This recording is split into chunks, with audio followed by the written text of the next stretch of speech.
आप सभी का दिव्य साधना चैनल में बहुत बहुत स्वागत है।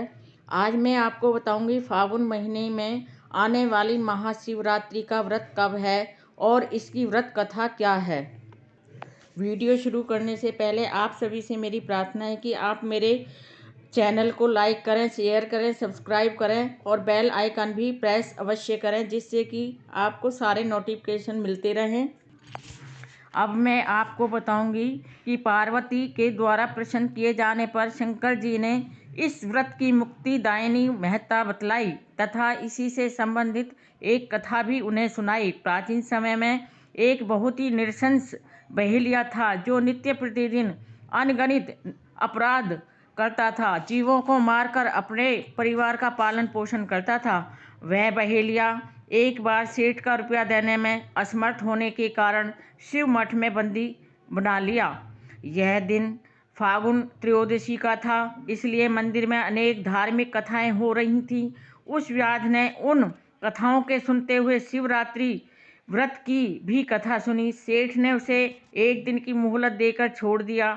दूसरे दिन चतुर्दशी को वह बहेलिया पूर्वत वन में मृग्या हेतु चला गया, अर्थात वह मृग का शिकार करने के लिए जंगल को चला गया। पूरे जंगल में विचरण करने पर भी जब उसे कोई हिरण नहीं मिला तो वह क्षुधा शोक के कारण एक तालाब के किनारे रहने लगा। उसी स्थान पर एक बेल वृक्ष के नीचे शिवलिंग बना हुआ था। बहेलिया उसी वृक्ष की शाखा पर चढ़कर अपना आवास स्थान बनाने के लिए बेलपत्रों को तोड़ता हुआ शिवलिंग को उसने ढक दिया। दिन भर के भूख से व्याकुल उस बहेलिया का एक प्रकार से शिवरात्रि का व्रत पूरा हो गया। कुछ रात बीत जाने पर एक गर्भिण हिरणी उधर कुलाचे मारती हुई आई। उसे देखते ही बहेलिया ने अपना निशाना साधा। झिझकती हुई भयाकुल हिरणी दीन वचनों में बोली, हे व्याध, मैं अभी गर्भिणी हूँ। प्रसव वेला मेरी समीप है, इसलिए इस समय मुझे मत मारो। प्रजनन क्रिया के बाद शीघ्र ही मैं आपके पास आ जाऊंगी। बहेलिया उसकी बातों को मान गया। थोड़ी रात बीत जाने पर एक दूसरी हिरणी भी उस स्थान पर आई। पुनः बहेलिया ने फिर निशाना साधा और उस हिरणी ने भी निवेदन किया, मैं ऋतु क्रिया से निवृत्ति सकामा हूँ, इसलिए मुझे पति समागम करने दीजिए। मुझे मारिए मत, मैं मिलने के पश्चात स्वयं तुम्हारे पास आ जाऊंगी। बहेलिया ने उसकी बात भी स्वीकार कर ली। रात्रि की तृतीय बेला में एक तीसरी हिरणी अपने छोटे बच्चों को लेकर जलाशय में पानी पीने के लिए आई। बहेलिया ने उसे भी देखकर धनुष बाण उठा लिया।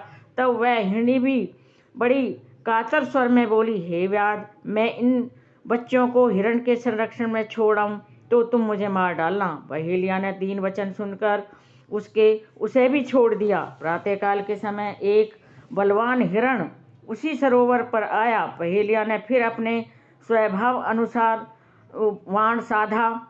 यह क्रिया देखते ही हिरण व्याध से प्रार्थना करने लगा, हे व्याधराज, मुझे पूर्व आने वाली 3 हिरणियों को भी यदि तुमने मारा है तो मुझे भी मार डालिए, अन्यथा उन पर तरस करना। हिरण की करुणामयी वाणी सुनकर बहेलिया ने रात भर की बीती बात कह सुनाई तथा उसे भी छोड़ दिया। दिन भर उपवास, पूरा रात जागरण तथा शिव प्रतिमा पर बेलपत्र गिरने चढ़ाने के कारण बहेलिया में आंतरिक शुचिता आ गई, अर्थात उसके मन दया से और पवित्रता से भर गया। उसका मन निर्दयता से कोमलता में ऐसा बदल गया कि हिरण परिवार को लौटने पर भी ने मारने का निश्चय कर लिया। भगवान शंकर के प्रभाव से उसका हृदय इतना पवित्र तथा सरल हो गया कि वह पूर्ण अहिंसावादी बन गया। उधर हिरणियों से मिलने के पश्चात हिरण ने बहेलिये के पास आकर अपनी सत्यवादिता का परिचय भी दिया। उसके सत्याग्रह से प्रभावित होकर व्याध अहिंसा परमो धर्मे का पुजारी हो गया। उसकी आंखों में आंसू छलक आए तथा अपने पूर्व कर्मों पर पश्चाताप करने लगा। इस पर स्वर्गलोक से देवताओं ने व्याध की सराहना की तथा भगवान शंकर ने 2 पुष्प विमान भेजकर पहेलिया तथा पूरे मृग परिवार को शिवलोक का अधिकारी बनाया। इस तरह हमें भी व्याध से कुछ सीखना चाहिए। हमें भी अहिंसा परमो धर्म का पुजारी होना चाहिए। मेरे वीडियो में अंत तक बने रहने के लिए आप सभी का कोटि कोटि धन्यवाद। नमस्कार।